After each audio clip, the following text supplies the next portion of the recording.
মানে আমাদের মন্তব্য যে আপনি যেমনটা বললেন যে এখানে শিক্ষার্থীরা আগের থেকে হাসিনার একটা পথিক কি প্রতীকী হাসিনা তৈরি করে রেখেছিল।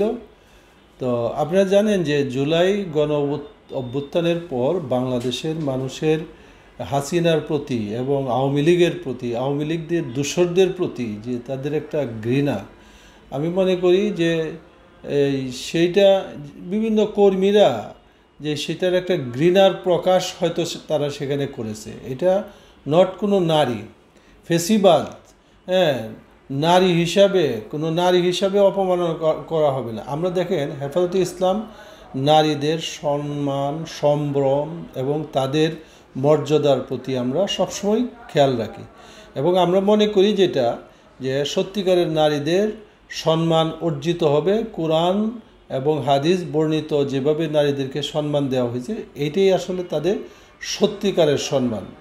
নারীরা, আমাদের অনেক নারীবাদীরা হয়তো এই জিনিসটাকে না বুঝে, আপনারা জানেন যে প্রধান উপদেষ্টার কাছে এই যে নারী কমিশনের সদস্যরা যে একটা প্রতিবেদন তারা দিয়েছে, সেই প্রতিবেদনের ব্যাপারে আমাদের হেফাজতের পক্ষ থেকে আমরা প্রতিবাদ করছি যে কিছু কিছু কথা সেখানে তারা এমন উল্লেখ করছে, যেমন নাকি তারা বলছে অভিন্ন পারিবারিক আইনের কথা বলছে এক, আর তারা বলছে যে বহু বিবাহকে রদ করা, যাতে বহু বিবাহ কিন্তু কোরআনে জায়েজ করা হয়েছে যে সামর্থ্যবান ব্যক্তিরা একাধিক বিয়ে করতে পারবে এবং সেটা শরীয়তসম্মত একটা জিনিস। কোরআন বর্ণিত শরীয়ত সমর্থিত একটা জিনিসকে অবজ্ঞা করা বা সেটাকে না মানা, আর আরও যে সমস্ত জিনিস তারা উল্লেখ করছে যে তারা মনে করছে যে ধর্মের কারণে নারীদের মধ্যে বৈষম্য তৈরি হয়েছে।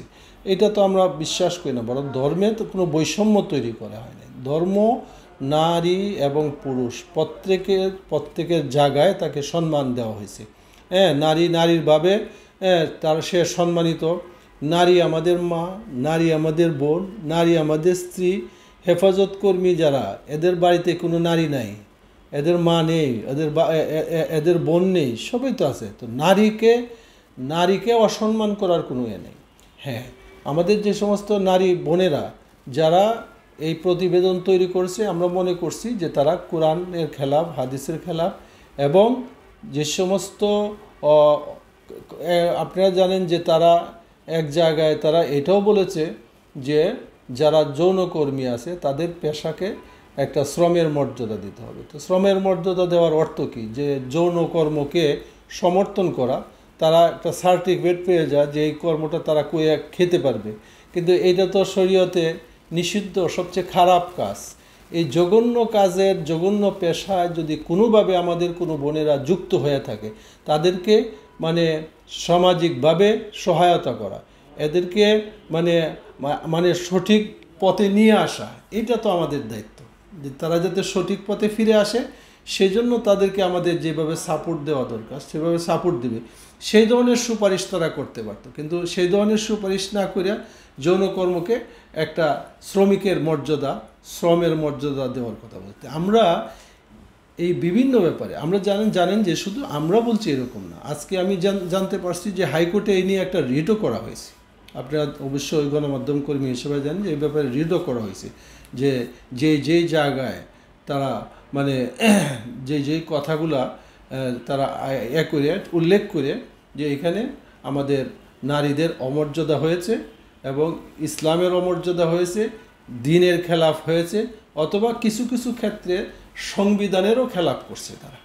তো এটা তো আমার কথা হলো যে ওই যে আপনারা প্রথমে যেটা বললেন যে এখানে একটা হাসিনার পথিকই যে একটা পথিক ছিল, সেটার উপরে যে যারা কিছু মানে উদ্বেগ দেখাইছে আর কি, সেটা নারী হিসাবে না, সেটা কোনো নারীকে অসম্মান দেখানোর জন্য। নারীকে অসম্মান করার তো প্রশ্নই আসে না, বরং হাসিনার প্রতি দেশের মানুষের একটা ক্ষোভ। আপনারা জানেন যে আমাদের যেই কয়টা দাবি কালকে ছিল, এর মধ্যে ছিল যে পতিত সরকার, স্বৈরাচার, তাদের বিচার করতে হবে। যে শেখ হাসিনারও তো বিচার চায়, সঙ্গত কারণে মানুষের একটা ক্ষোভ তার প্রতি, তার দলের প্রতি।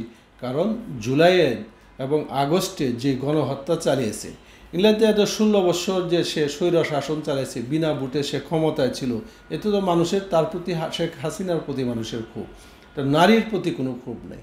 এবং যারা কমিশনের কাজ করছে তাদের প্রতিও ব্যক্তিগতভাবে আমাদের কোনো ক্ষোভ নাই। তবে আমরা অবশ্যই এগুলো আইডিয়া করলাম যে তারা যে কাজটুকু করছে সেটা ইসলামের খেলাফ, ধর্মের খেলাফ, এমনকি অন্যান্য ধর্মের উপরেও তারা কথা বলছে যে সেইগুলোর মধ্যেও বৈষম্য, মানে গোটা ধর্মকে তারা ধর্মহীন একটা দেশ তৈরি করার এবং মানুষকে এই কাজ থেকে, সুতরাং সুষ্ঠু বিবেকবান মানুষ এটার প্রতিবাদ করা এটা প্রয়োজন। এবং এই ধরনের কমিশন যাতে আলোর মুখ না দেখে সেজন্য তো আমরা কথা বলবো। মাননীয় প্রধান উপদেষ্টাকে আমরা সেই কথাগুলোই বলার চেষ্টা করছি এবং জনমত দেখাইবার চেষ্টা করছি। শুধু আমরা একা বলি এরকম না, হ্যাঁ, দেশের হাজার লাখো মানুষ সেখানে সমবেত হয়েছে এবং এখানে যেই কয়েকটা দাবির মধ্যে যে পতিত সরকারের বিচার, হ্যাঁ, এবং যেটা ওই কমিশনকে বাতিল চেয়েছে হেফাজতে ইসলাম, হ্যাঁ, সেটাকে বাতিল করা, এই কমিশনের কার্যকারিতা কোনো না করা, হ্যাঁ, এবং আমরা না শুধু অন্যান্য লোকও সুস্থ, এমনকি অনেক নারীরাও এই কথা বলছে, নারীরাও। এবং আপনারা জানেন যে তারা যে প্রতিবেদনটা অনেক লম্বা চূড়া, 318 পৃষ্ঠা না আরও কত পৃষ্ঠার একটা প্রতিবেদন তারা তৈরি করছে।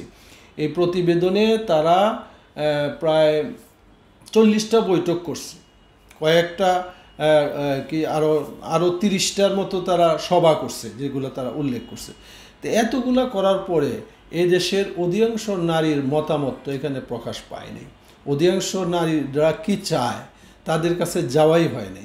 তো বিরাট জনগোষ্ঠী, আপনারা কতিপয় নারীরা যদি এই ধরনের সুপারিশ করেন, তো সুতরাং এটা তো গোটা দেশের নারীদের মনের কথা হইতে পারে না। সুতরাং নারীরাও বলছে, আমরাও বলছি, এবং অবশ্যই আমি মনে করি যে প্রধান উপদেষ্টা নারীবাদীদের এই যে কমিশনের যে সুপারিশ এটা তিনি কার্যকর করবেন না, এটা আমরা আশাবাদী। না, এটা তো আগের থেকে ঢাকা বিশ্ববিদ্যালয়ে যে এরা খুব ছাত্ররা আগের থেকে এই মোটিভটা তৈরি করে রাখছিল শেখ হাসিনার। তো এখন মনে করেন ওই দিন অনেক জনগণ আসছে বিভিন্ন দিক থেকে, তাই না? সেই একদিকে এইটা পায়া কিছু মানুষে এখানে খুব করছে। তো এই হলুদ মিডিয়া তারা একটা বিভ্রান্তিকর একটা সংবাদ চড়ায় যে নারীদেরকে অপমান করা হয়েছে, নারীদের প্রতি ঘৃণা ছড়ানো হচ্ছে, এটার প্রশ্নই আসে না। কোনো নারীদের প্রতি ঘৃণা ছড়ানোর, আমরা তো সকল নারীদেরকে কোনো কথা বলিনি। আমাদের কথা তো হলো মুষ্টিমেয় নারী যারা এই কাজটা করেছে, তারপরেও তাদের তো আমরা মূর্তি বানায় সেখানে করি নেই, তাদের কোনো প্রতিকৃতি এখানে পুরানো হয়নি, কোনো কিছুই করা হয়নি। তাদের বিরুদ্ধে ব্যক্তিগত আক্রোশ নেই, আমাদের সমষ্টিগতভাবে তাদের এই প্রতিবেদনের উপরে আমাদের কথা, এটা করতেই পারে জনগণ তাদের মতামত যেভাবে দেওয়ার সেইটা আমরা দিয়েছি।